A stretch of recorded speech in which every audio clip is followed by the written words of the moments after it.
আশুগঞ্জে মায়ের পরকীয়ার কলঙ্কে কিশোরীর আত্মহত্যা।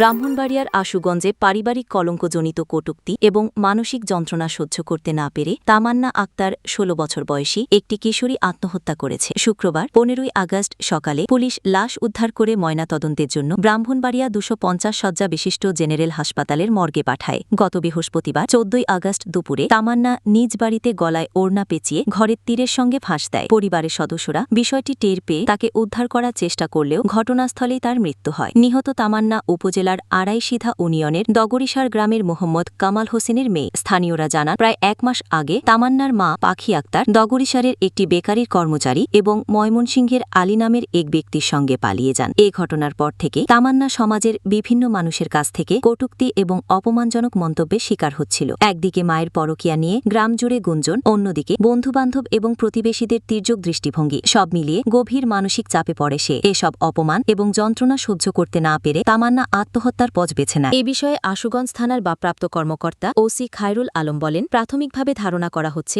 সামাজিক কটূক্তি এবং মানসিক যন্ত্রণার কারণে তামান্না আত্মহত্যা করেছে। এ ঘটনায় একটি অপমৃত্যুর মামলা প্রক্রিয়াধীন রয়েছে। এ ঘটনায় গ্রামে শোকের ছায়া নেমে এসেছে। প্রতিবেশীরা বলছেন, পরিবারের বড়দের ভুলের খেসারত শেষ পর্যন্ত সন্তানকে দিতে হল, যা অত্যন্ত মর্মান্তিক।